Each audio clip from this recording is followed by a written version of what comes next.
Assalamualaikum warahmatullahi wabarakatuh. Ini teman-teman, koin 100 rupiah harapan sapi 1997 yang sangat dicari oleh kolektor dimanapun berada, dengan harganya luar biasa.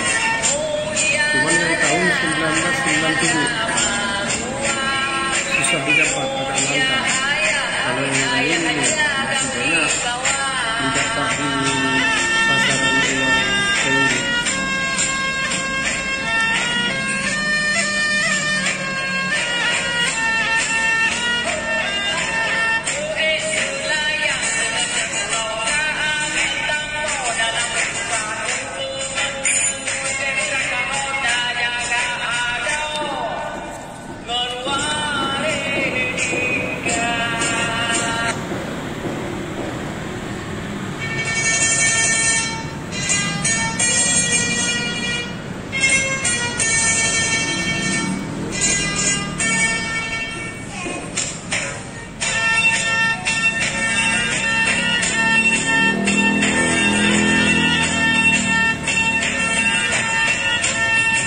Ini 200 keping koin harapan sapi, cuman satu yang tahun 1997, yang lainnya lengkap semua.